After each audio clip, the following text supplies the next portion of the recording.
يا حامل القرآن قد خصك الرحمن بالفضل والتيجان والروح والريحان.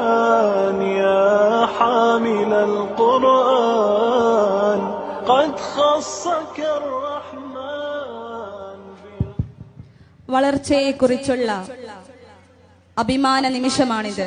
തപ്പിത്തടഞ്ഞ വാക്കുകളിൽ നിന്നും താളം പിടിക്കുന്ന ചുവടുകളിലേക്കുള്ള ഇവരുടെ ദൂരം എത്ര പെട്ടെന്നായിരുന്നു. നമ്മുടെ മക്കളുടെ ഈ കൊച്ചു കൊച്ചു വലിയ വളർച്ചകൾ ആഘോഷിക്കാൻ കൂടിയുള്ള നിമിഷമാണിത്. കുട്ടികളുടെ ഈ നേട്ടം ഒരു പഠനകാലത്തിന്റെ അവസാനമല്ല, മറിച്ച് ഖുർആൻ വെളിച്ചമാക്കി ജീവിതത്തിലേക്കുള്ള ഒരു വലിയ യാത്രയുടെ തുടക്കം മാത്രമാണിത്. അടുത്തതായി അധ്യക്ഷ പ്രഭാഷണത്തിനായി സ്ഥാപനത്തിന്റെ പ്രസിഡന്റ് മഷൂദ് CMT സാഹിബിനെ ആദരപൂർവ്വം ക്ഷണിക്കുന്നു. മാഷാ അല്ലാഹ്, കണ്ണിന് കുളിർമയേകുന്ന കാഴ്ച അല്ലേ? ഈ ചെറിയ പ്രായത്തില് ഈ കൊച്ചു കുട്ടികള് പരിപാവനമായ പരിശുദ്ധ ഖുർആന് ഒരു വട്ടം പൂർത്തിയാക്കി ആദ്യത്തെ ഒരു ജ്യൂസ് കാണാതെ പഠിക്കാന്നൊക്കെ പറഞ്ഞാല് ചെറിയ കാര്യമല്ല.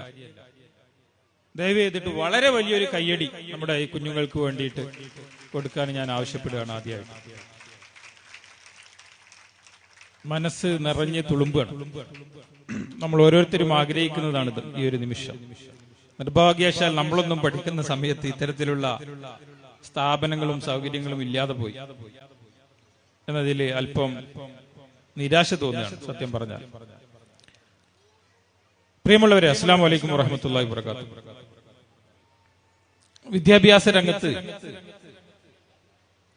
വ്യക്തമായ കാഴ്ച. അതുകൊണ്ട് തന്നെ ഇത്തരത്തിൽ ഉള്ള സ്ഥാപനങ്ങളിൽ അഡ്മിഷൻ നേടുന്ന ഓരോ രക്ഷിതാവിനെയും ആ സ്ഥാപനത്തിന് പിന്നിൽ പ്രവർത്തിക്കുന്ന ഓരോ അധ്യാപകരെയും പ്രത്യേകം പ്രശംസിക്കാനും അഭിനന്ദിക്കാനും കിട്ടുന്ന അവസരങ്ങളൊന്നും ഞാൻ കളയാറില്ല.